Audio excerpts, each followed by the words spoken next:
Zimbabwe ने जो ये न्यू टीम इंडिया है उसको 13 रनों से इस पहले टी20 मुकाबले में हरा दिया है। तो मैं आज उन एक्सपर्ट्स के ट्वीट देखना चाहता हूं, जैसे कि संजय मांजरेकर हैं, सुनील गावस्कर हैं। ये जो स्ट्राइक रेट पे बात कर रहे थे विराट कोहली के, और ये स्ट्राइक रेट पर बात कर रहे थे टीम इंडिया के सीनियर प्लेयर्स के, वो आज क्या कहने वाले हैं। क्या आज स्ट्राइक रेट जिताता? 116 रन का आपको टारगेट मिला हुआ 120 गेंदों में, क्या आप अटैकिंग क्रिकेट खेलकर जीत सकते थे? मैं ये नहीं कह रहा हूं, मुझे लगता है कि जो अगला मुकाबला कल होने वाला है उससे भारत जरूर जीतेगा। और मुझे ये भी पता है कि भारत इस सीरीज में अभी भी आगे है, क्योंकि भारत जो अगले 4 टी20 है वो जीत सकता है। लेकिन क्या आप में वो गेम सेंस एक मुकाबला हारने के बाद आएगी? क्योंकि जो जिम्बाब्वे है उसका जो स्पिरिट ऑफ क्रिकेट आपने आज देखा, चाहे वो सिकंदर रजा हो, चाहे वो स्पिनर, जो आपने स्पिन होती हुई बॉल देखी और पहले ही ओवर में आप स्पिनर को डाल देते हैं, फिर अभिषेक शर्मा आउट हो जाते हैं, और आपको पता है कि ये जो टीम इंडिया है वो अटैकिंग क्रिकेट खेल रही है। और आईपीएल में जिस तरीके की फ्लैट ट्रैक उस पर खेलते आए हैं, ये आपने ट्रेविस हेड और अभिषेक शर्मा को वहां पर 260 रन बनाते हुए देखा था।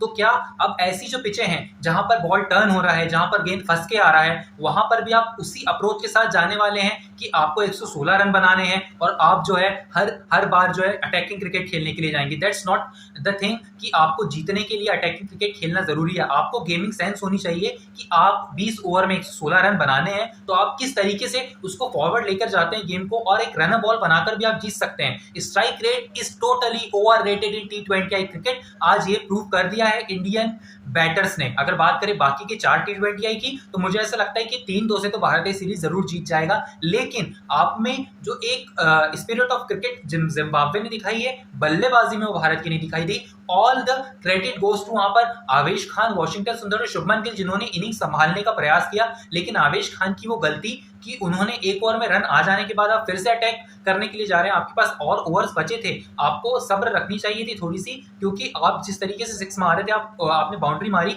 उसके बाद अगर आप एक और बाउंड्री मारने जाते हैं और फिर आप कॉट हो जाते हैं, तो दैट्स नॉट द थिंग कि आप गेम को उस तरीके से चलाएंगे। लेकिन अगर बात करूं मैं सिकंदर रजा की बेहतरीन कप्तानी, शुभमन गिल की बेहतरीन कप्तानी, लेकिन शुभमन गिल के अलावा आप हर एक बल्लेबाज का हाईलाइट उठाकर देख लीजिए। कोई भी एक ऐसा बल्लेबाज, चाहे रियान पराग हो, आपको ध्रुव जुरेल दिखे हो कि आप कवर ड्राइव मारे, आपने चौका मारा, उसके बाद फील्डर खड़ा हुआ है और आप हवे में बॉल मार रहे हैं, दैट्स नॉट द थिंग कि आप इस तरीके से गेम को आगे चलाएंगे। तो अगर मैं बात करूं यहाँ पर अभिषेक शर्मा की भी, मैं यहाँ पर बात करूं ऋतुराज गायकवाड़ की भी, तो एक तरीके से एक अच्छी क्रिकेट नहीं दिखाई दी कि 116 रन आपको चेस करने। और 3 नंबर पर मैं भी चाहता था कि ऋतुराज गायकवाड़, जो कि गेम को इतना समझते हैं, वो खेलें। लेकिन ऋतुराज गायकवाड़ ने जिस तरीके से वो आउट हो गए, उसके बाद जिस तरीके से ध्रुव जुरेल और रियान पराग, इन सबकी विकेटें गिर गई। और वॉशिंगटन सुंदर के पास फिलहाल एक मौका था, मुझे ऐसा लगता है, क्योंकि 2 विकेट शेष थे, लेकिन उन्होंने वैसे तो कमेंटेटर्स कह रहे थे कि उन्होंने ट्राई नहीं किया। मैं कमेंटेटर्स की भी सुन रहा था इंग्लिश में,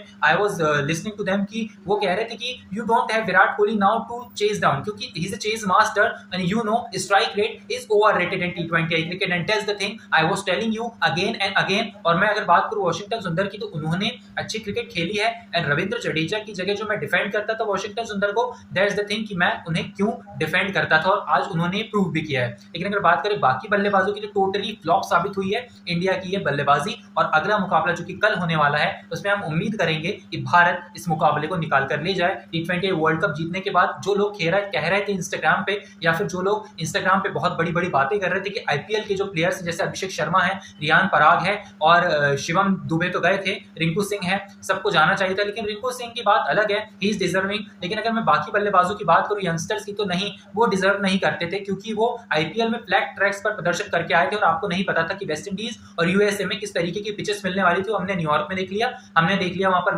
लो स्कोरिंग मैचेस, और हमने हाई स्कोरिंग मैचेस देख लिए बारबाडोस में। तो इस तरीके की जब पिचेस होती है, तो आपको एक्सपीरियंस की जरूरत होती है, and this is the thing कि अभी विराट, रोहित, जसप्रीत बुमराह, इन सारे प्लेयर्स के संन्यास लेने का टाइम नहीं आया है। ओडीआई और टेस्ट क्रिकेट में जिस तरीके से वो खेलेंगे, 2027 का जो वर्ल्ड कप होगा, वहां पर जीतने के बाद ही उन्हें रिटायरमेंट लेनी चाहिए। तब तक इस टीम इंडिया को टी20 क्रिकेट खिलाइए, किसी को इंक्लूड कीजिए टेस्ट में, किसी को ओडीआई में इंक्लूड कीजिए, and they will learn and they will excel at that. So overall cricket की बात करें तो जिम्बाब्वे ने बहुत बढ़िया क्रिकेट खेली है, दे डिजर्व टू विन, इसलिए वो जीते भी हैं। और 5 मैचों मुकाबलों की सीरीज में जिम्बाब्वे 1-0 से आगे। Thank you so much.